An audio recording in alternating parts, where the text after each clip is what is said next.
I'm going to state eight hidden dangers of staying single for too long.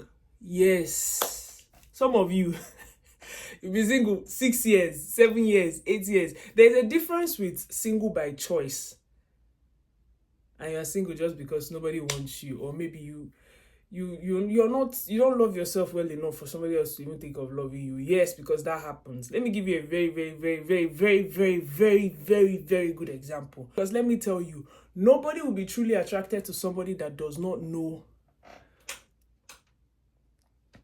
what they want.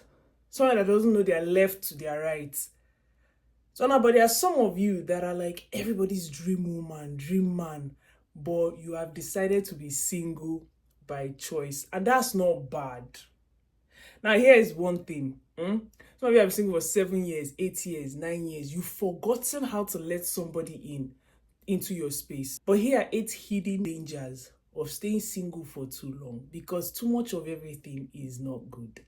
I'm not saying you can't stay single and be happy and do your thing and all that. No, this does not apply to everybody. But anyways, enjoy the video. Number 1, you get too used to doing life alone.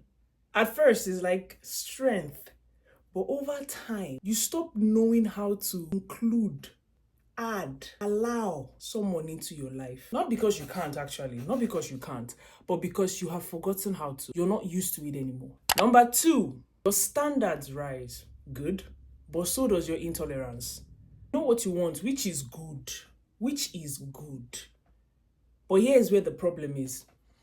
You start rejecting people too quickly. You're looking for perfection here and there. Like, let me tell you something. No matter how high your standards are, no matter what your expectations are, human beings are not perfect. You guys will have to meet in the middle. You are 2 different people coming together. You have to meet in the middle. And let me tell you something about relationships and love. You have to be able to tolerate. But you should know that there is a boundary. There is a line that cannot be crossed. Some people don't get line. At least you have one. And that's what makes you different. That makes you very balanced. Number 3, you become so comfortable without real intimate accountability. Bam. Okay. You know what I'm talking about? Yeah. When you're alone for too long, nobody checks on you. And please don't talk to me about friends and family. No. We know that sometimes our friends and family would tell you things that you only want to hear. Or they only know a particular side of you. There's this other side of you that only when you have a partner, or when you have a partner, that's when that side actually comes to light. And they cannot see it for you. They cannot tell you anything about that side. Unless you have your friends, people that are doing friends with benefits, unless you have that one. And even if you have that one, unfortunately for you guys, those ones will not tell you the truth because they don't take you serious. They don't want a future with you. People are just knocking each other for fun. Sadly, I digress. So nobody challenges your attitude. Nobody holds you accountable. Nobody corrects your blind spots. And yes, I know some of you are like, I can do life alone and all of that. That's a nice mindset. You don't need anybody. You have that mindset. But here's one thing. Human beings are wired for connection. That's number 1. Hard, very hard truth. I don't even like it. But here's the second thing.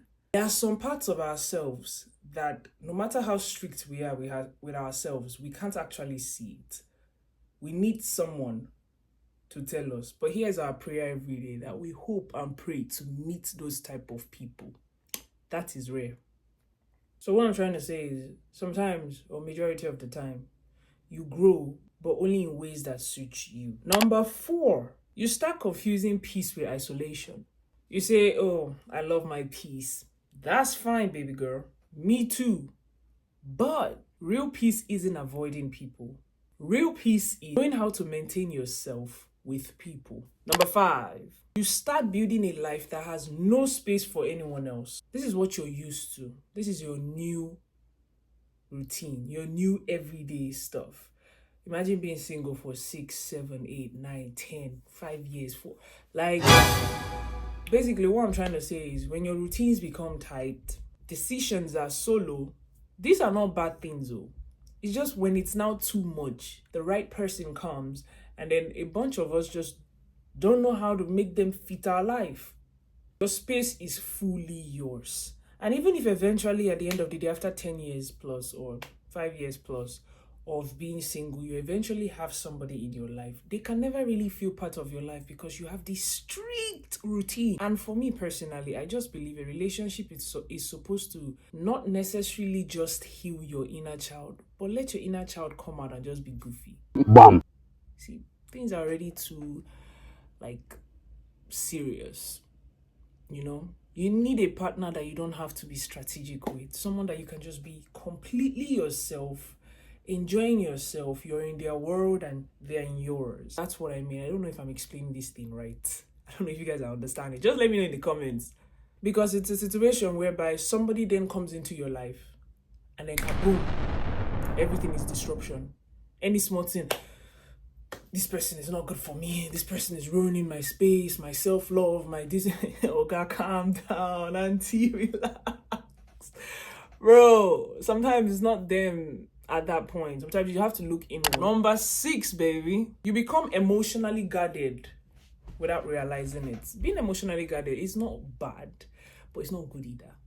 Especially when you're in a relationship. And especially if you've been single for too long, you become very emotionally guarded. All these things I'm saying, I have bits and pieces in some of them where I where I'm guilty. So listen to me. Look, you may have healed. Yes. You also build walls that are too high, too thick, and over strong. Oh, giddy gone, very strong. That even the right person struggles to get in. Number 7, the longer you wait, the harder it can be to adapt. This is what I mean by this is strictly for people that have decided to be single by choice. There's nothing bad with that decision. But stick to it till you're 90. Because if you decide to change your mind, it'll be really hard to adjust, but it's not impossible. I'm just pointing all this out. I'm not saying that what you're doing is right or wrong. I'm saying too much of any of this is bad. Know the balance, know the line, know where or when it is becoming too much. Be self-aware. There's nothing that is more attractive than that. So basically what I'm saying in number 7 is, now it's not just about love. It's about learning to be independent. So there's healthy independence and there's nonchalant nonsense, okay? So now it's learning to be independent, but still working with your partner as a team. I want to live soft life, no stress. Number 8, and the last and final one, you start idealizing love instead of practicing it. Stay with me. You watch, observe, analyze. Love is practice, adjustment, and patience. And you just might have forgotten how to really love someone. You feel the butterflies, you feel all of that, but you've forgotten how to portray it because you feel like if you did, you'd be losing yourself. You'd be losing 10 years of that space, that wall you've built around. It'll feel threatened, if that makes sense. So you don't know how to open up anymore. Just be there. Be in the moment. And think about other people except yourself. So here is what I'm trying to say. Being single is not the problem. Staying single without growth, openness, self-awareness, and reflection, that's where the real cost is, baby. That's where the real cost is. So let me know in the comment section, have you seen this happening to someone? Is someone struggling with this, or are you the someone that is struggling with it? That being said, if you do want to become a better version of yourself, subscribe, turn on your notification bell, follow me on every social media platform. It's Big Meg TV, and tell a friend to tell a friend and tell a friend to do the same. I'm here to stay, baby. And that's on period, because Meg fucking said it. Bye.